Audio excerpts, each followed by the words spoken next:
Bismillahirrahmanirrahim. Alhamdulillahi rabbil alamin. Wassalatu wassalamu ala abdihi wa rasulihi Muhammadin wa ala alihi wa ashabihi wa tabi'ihim ajma'in. Alдағы тапшыруда biz Peygamber sallallahu aleyhi ve sellem'nin dağvatına, dinge ündevuna karşı çığa тұрған usullarını qarab ketken edik. Алар arasında мысқыл ету, күлулер de бар еді. Алар arasında келішу түзіп қараулар da бар еді. Kur'an'ны alda yaşagan халықларының legendalari bilan, rivoyatlari bilan çağıştırılar da бар еді. Нашы 4-ші peygamberlik yılından soң Rasulullah sallallahu aleyhi ve sellem bütün халықны dinge, Allah dinine, Allah Teala'ga ышануга ашык итеп чакырганнан соң Курайшилар, Мәккәлеләр шушы ысулларны берәм-берәм бөтенсен кулланып карадылар, ләкин алар көткән нәтиҗә булмады. Пәйгамбер саллаллаһу алейхи ва саллям киресенчә ныграк үҗәтлек белән дингә өндәүне ныграк алып барды. Шушы 614 елда безнең календар белән караганда 25 Курайши җыелып комитетка бигрәк әйбер төзиләр һәм инде монда бер генә сорау куелган була: ничектә Мөхәммәд саллаллаһу алейхи ва саллямның шушы дәгъватына каршы торырга дигән сорау куелган була. Һәм шушы проблеманы дип әйтгәндә шишер өчен алар бергәләп җыелалар. Шушы комитетның рәисе итеп инде Абу Лахаб булып тора. Ул инде Пәйгамбер саллаллаһу алейхи ва саллямның әтисенең абыйсы була. Ләкин туган булуына карамастан иң беренче, иң душманлашып йөрүче кешеләрдән була. Һәм инде булар фикерләшәләр, һәрберсе үзенең фикерен әйтә һәм инде нәтиҗәдә Расулуллаһ саллаллаһу алейхи ва саллямның дингә өндәвендә шуңа каршы торуга бернинди дә көчне, бернинди дә акчаны, бернинди дә малны жәлләмәскә, аның шушы дәгъватына каршы торырга, аңа каршы көрәшергә дигән нәтиҗәгә киләләр. Абу Лахаб турында айрым әйтеп китәргә кирәк. Без әйтәбез инде аны Пәйгамбер саллаллаһу алейхи ва саллямның абыйсы туганы була дип. Шул ук вакытта Аллаһның күршесе дә булып тора. Расулуллаһ саллаллаһу алейхи ва саллям аңа үзенең ике кызын килен итеп биргән була. Ул аны инде үзенең улларына Гутба һәм Гутайбага өйләндергән була. Пәйгамбер саллаллаһу алейхи ва саллям дингә өнди башлагач, Абу Лахаб шушы кызларны Расулуллаһ саллаллаһу алейхи ва саллямның кызларын айырттыра.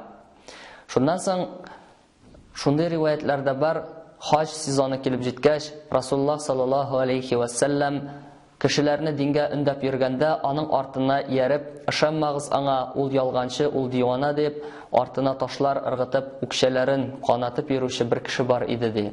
Ул да булса Абу Лахаб булып тора. Шулай инде Абу Лахабның хатыны да ерак китми, ул да Пәйгамбер саллаллаһу алейхи ва саллямга бик күп зыян салган кешеләрдән. Аның исеме инде Җәмил бинт Харб була. Бу Абу Суфьянның инде киләчәктә Абу Суфьян ислам динен кабул итәчәк, шуңа инде без аны радиллаһу анһу дип әйтәбез. Абу Суфьянның кыз туганы була. Җәмил теле аның бик ачы була, бик кабахат була. Ул Пәйгамбер саллаллаһу алейхи ва саллямга төрле ялалар яга, аның турында шигырьләр чыгарып, начар, бузык мәгънәле шигырьләрне чыгарып, аның турында менә гайбәтләрне таратып йөри торган була. Һәм инде риваятлар бар, ул дип Пәйгамбер саллаллаһу алейхи ва саллямның ишек төбенә инәләр куеп чыга иде ди. Аллаһумма салли ала Мухаммадин ва али Мухаммад. Бер вакыт Мәсәд сүрәсе иңгәч, анда бит инде беләбез ки, Аллаһ Тәала әйтә, Абу Лахабның ике кулы курысын, һәм чынлап та курыды да ди, ул юкка чыкты, ул һәлак булды. Һәм аның ди кыскача мәгънәсендә бит инде Аллаһ Тәала нәрсә ди, аның хатыны да ди җәһәннәмдә иренә ди утын ташучы булыр ди. Шушы аятлар иңгәннән соң Җәмил кутырып, кызып китә һәм инде Пәйгамбер саллаллаһу алейхи ва саллямга зыян салырга дип килеп җитә. Расулуллаһ саллаллаһу алейхи ва саллям Кәгъбә тирәсендә үзенең дусты Абу Бәкр радиллаһу анһу белән утырып торган була. Җәмил инде бер уч ташлар, вак ташлар ала һәм Абу Бәкргә мөрәҗәгать итә. Синең ди дустың безнең турында начар шигырь чыгарды. Ягъни ул Коръәнне шигырь дип әйтә. Синең дустың безнең турында начар шигырь сөйләде, әгәр дә мин аны күрсәм, авызына менә шу ташны тутырачакмын ди. Ләкин бик кызык, Пәйгамбәр саллаллаһу алейхи ва саллям бу минутта инде Абу Бакр янәшәсендә утырган була. Пәйгамбәр саллаллаһу алейхи ва саллям Аллаһ Таала үзе саклап кала. Абу Бакр әйтә: "Нишләп булды шигырь сөйләсен ди? Аңа бит ди Аллаһ Тааладан вахи иңә ди. Ул Аллаһ Тааланың сүзләрен сөйли ди." Җәмил әйтә: "Син ул дустыңа бөтен әйбердә дә ышанасың" дип китеп бара. Һәм инде китеп баргач, Абу Бакр сорый: "Эй Аллаһ илчесе саллаллаһу алейхи ва саллям, ул сине күрмәде кебек" ди. Пәйгамбәр саллаллаһу алейхи ва саллям әйтә: "Әйе ди, Аллаһ Таала аның күзе каршында ди, карашына ди пәрдә илде ди. Ягъни ул мине күрмичә калды" ди.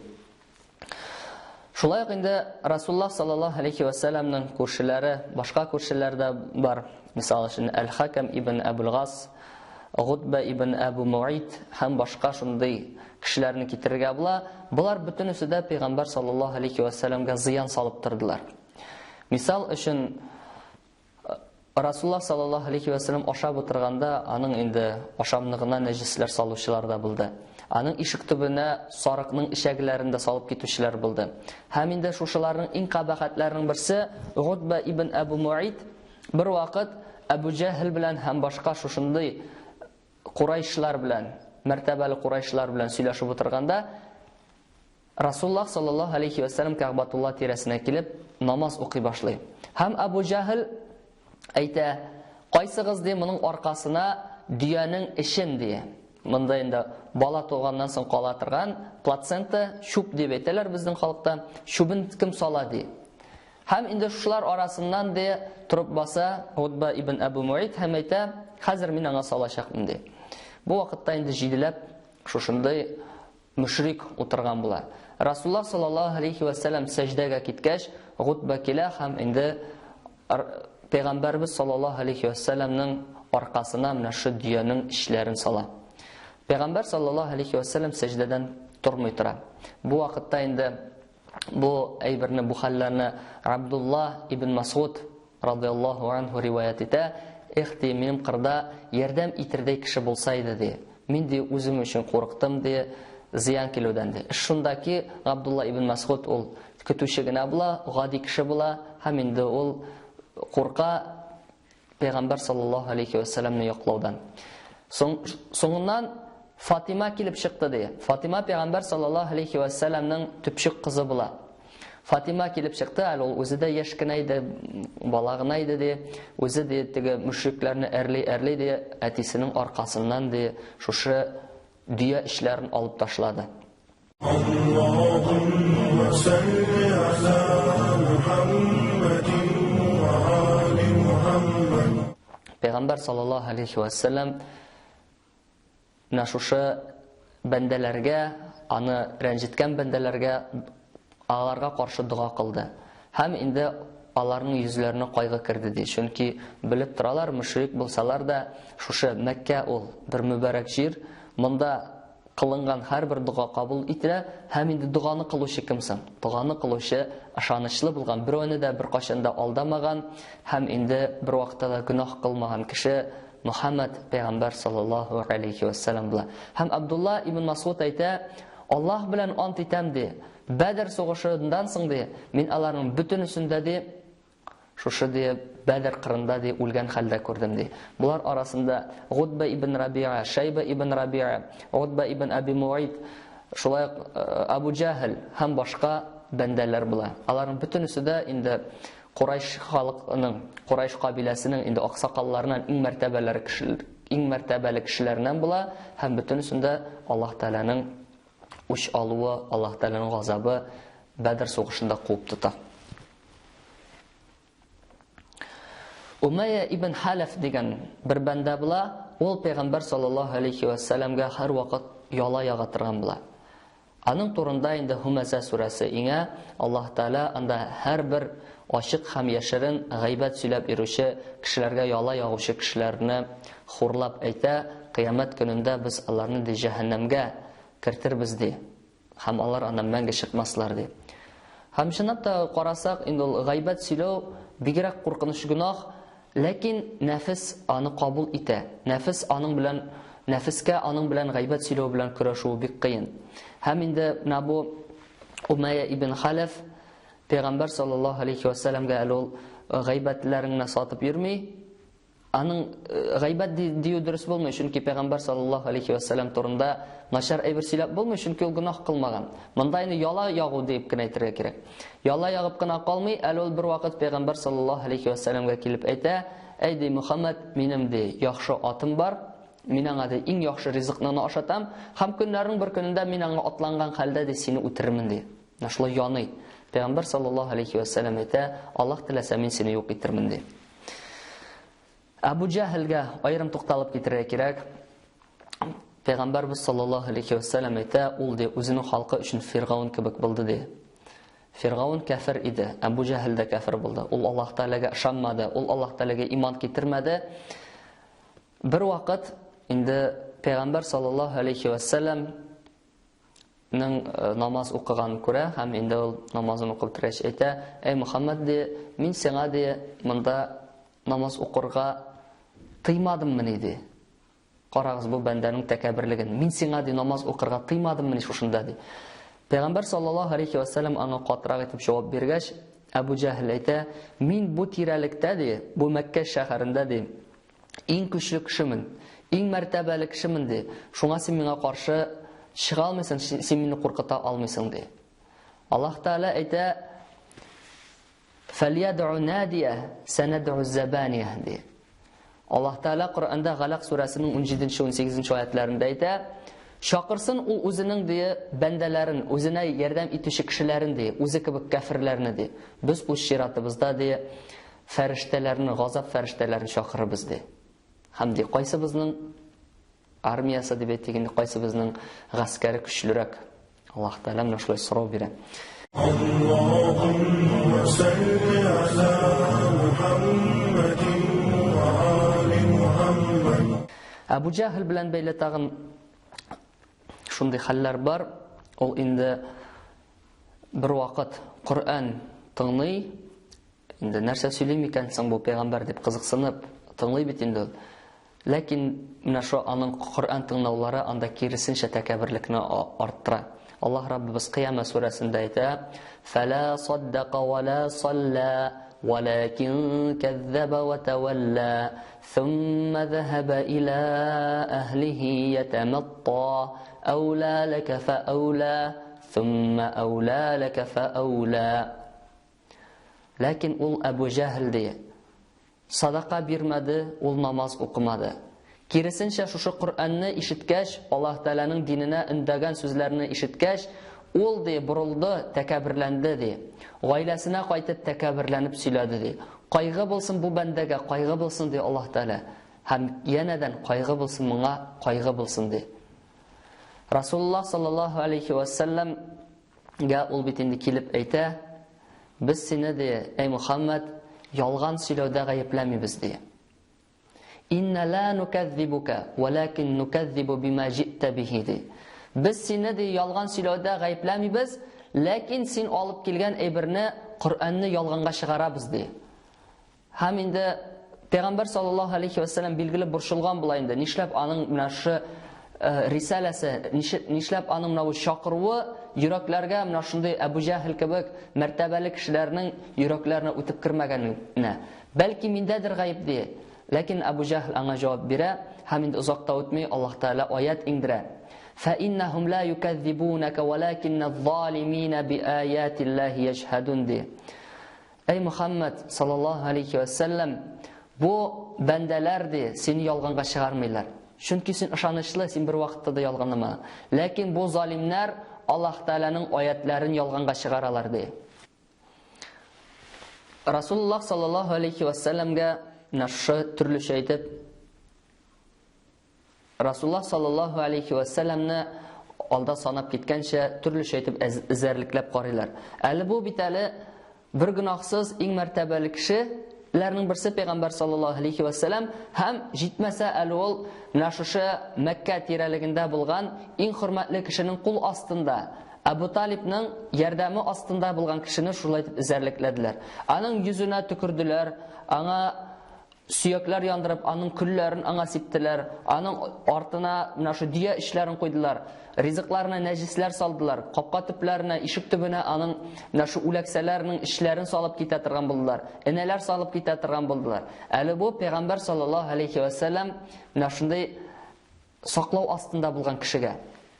Ә инде гади сахабаларга килгәндә, ярдәм итәрдәй кешеләре булмаган сахабаларга килгәндә, инде аларны бигрәк каты изрәлекләделәр. Хәзер инде шуларның кайберләрен әйтеп китәбез. Мисал өчен Мусхаб ибн Гумайр дигән бер яшь кенә егет бар иде. Ул Мәккә җирлегендә иң бай, иң шибәр, иң каралган егетләрнең берсе иде. Әнисе шуның ислам динен кабул иткәнен белгәч, өеннән кубып чыгарды һәм инде күпмедер вакыт эчендә аның инде тиреләре корышып, иссидән корышып ярылып бетте. Ләкин Мусхаб кире диненнән ваз кичмәде, ул яхшы мөселман булды, сахаба булып, Пәйгамбәр саллаллаһу алейхи ва салламга ияреп, аның инде ярдәмчесе булып, ахиратка Аллаһ Тәгаләнең рәхмәтенә ирешеп күчте. Аллаһумма салли ала Мухаммадин ва али Мухаммад. Шулар арасыннан әйтергә кирәк, Сагыд ибн Әби Ваккас. Ул Пәйгамбәр саллаллаһу алейхи ва салламның туганы иде. Ул 17 яшьтә ислам динен кабул итә. Аның ислам динен кабул итүен белгәч, әнисе аңа каршы көрәшә башлый. Һәм Аллаһ Тәгалә аятлар индерә. Әгәр дә синең ата-анаң картлыкка ирешсә, бер вакытта син аларга уф дип әйтмә. Бәлки син аларга ди рәхмәт канатларыңны җәй һәм алар өчен дуа кыл. Эй Раббым, аларга мәрхәмәтле булсаң иде, ничек алар мине кичкенә вакытта үстергәннәре кебек. Ләкин алар сиңа каршы көрәшә башласалар, шул вакытта гына син аларга итагать итмәде. Бу аятлар менә Сагыд ибн Әби Ваккас белән бәйле. Аның әнисе инде аңа каршы көрәшә башлый, төрле усулларны куллана һәм инде соңгы усул булып, аның инде улына карата менә бойкот игълан итү була. Ул әйтә: "Улым, ди, син әгәр дә динеңнән чыкмасаң, мин ашка үләм, мин үзем ашамыйм, мин ичмим, ашка үләчәкмен һәм сиңа ди аның менә шу гынахы синең өстеңдә булыр, бүтән кеше синнән көлерләр, бүтән кеше сине мыскыл итерләр." Әнисен үтерде ди. Һәм чынлап та әнисе көннән-көн сула бирә, көннән-көн хәлсезләнә, көннән-көн зәгыйфләнә. Сагыд ибн Әби Ваккаска килгәндә ул һәрбер көнне инде әнисе кырына килә. Ул әнисе бик ярата торган була. "Эй әнием, бу фикереңнән ваз кич" дип, "Эй әнием, ашап алды", ләкин әнисе бик тискәре була инде, үҗәт рәвештә улын тыңламый. Көннәрнең бер көнендә Сагыд килә һәм әйтә әнисенә: "Эй әнием, синең ди 1000 җаның булса ди, һәм һәрбер җаның берәм-берәм, бер-бер артлы синнән чыгып китеп сине ташлый башласалар да, мин динемнән ваз кичмәм" ди. Һәм әнисе инде аңлый, улының күңеленә иман ныклап кергән һәм инде ул бернинди хәлдә дә ислам динен ташламаячак, һәм инде әнисе җирәнеп кенә ризыклар ашый башлый. Алар арасыннан, шушындый сахабалар арасыннан әйтеп китерергә кирәк, Билал. Ул Умайя ибн Халафның кулы була. Билал радиллаһу анху хабаши була, кара кеше була. Ул инде ислам динен кабул итә. Кул булгач инде аның бернинди дә ярдәм итер кешесе булмый. Менә шу Умайя аны муенына җипләр бәйләп бала-чагаларга тапшыра торган була. Бала-чагалар аны сүрәп йөртә торган булалар. Атка бәйләп тә тарттыралар аны. Аны көннең иң иссе вакытында кызган кумга алып чыгып яткырып, өстенә зур бер кызыл таш куя торган булалар. Динеңнән ваз кич, яки син үләсең, яки Әлләт һәм Әл-Уззаның диненә кире кайтасың. Бу инде илаһлары бит инде мушрикларның. Яки син үтерәбез сине дип әйтәләр. Ләкин Билал радиллаһу анху һәр вакыт Әхәд, Аллаһ Тәгалә бер дип ята. Аны шулай итеп яфалыйлар. Көннәрнең бер көнендә аны Әбу Бакр радиллаһу анху сатып ала һәм аны азат итә. Шулай ук инде Аммар ибн Ясирне әйтергә кирәк. Аның әтисе Ясир була, әнисе аны Сумайя була. Алар гаиләсе белән ислам динен кабул итәләр. Зәгыйф кеше булулары сәбәпле аларны да бик каты җәзалыйлар. Аларны да шул ук инде исселәргә яткыра торган булалар, сугалар, кыйныйлар. Аның әтисе инде Ясир түзмичә үлеп китә. Шушы яфалауларга Пәйгамбәр саллаллаһу алейхи ва саллям инде аларга сабыр булырга куша, сезгә ди кыямәт көнендә ди җәннәт булачак Аллаһ Тәгаләдән ди. Сумайяны Гаммар ибн Ясирның әнисен аның күзе алдында Әбу Җахил сөңге белән ишене кадап үтерә. Гаммар ибн Ясир да бик күп газаплар күрә һәм инде көннәрнең бер көнендә ул түзәлмичә Аллаһ Тәгаләдән башка илаһ бар дип инде Мөхәммәд пәйгамбәр саллаллаһу алейхи ва саллямны сүгергә мәҗбүр була. Һәм инде аны мөшрикләр җибәрәләр, ул инде елый-елый пәйгамбәр саллаллаһу алейхи ва саллям янына кайта. Соннан аят иңә. Анда ул аятта Аллаһ Тәгалә әйтә, әгәр дә ди кешене газаплау сәбәпле ди ул менә шундый начар сүзләр әйтә икән, аларга бернинди куркыныч та юк ди. Ягъни тормышын саклап калыр өчен, әгәр дә кеше менә шундый күфр сүзләр әйтсә дә, һәм аның күңеленә ул күфрлек кергән булса, Аллаһ Тәгалә аны газапламас ди. Аллаһумма салли ала Мухаммадин ва али Мухаммад. Мондый сахабалар арасыннан Хаббаб ибн Аратны да китергә була. Ул да шул кул хәлендә була. Аны да бик каты җәзалыйлар. Шулай ук инде атка тагып сүрәп йөртәләр, бала-чагалардан сүрәттерәләр, кыйныйлар аны. Ә иң зур газап булганы аның утлы күмергә яткырып куялар. Тереләй утлы күмергә яткыралар һәм турып китә алмас өчен өстенә зур таш куялар.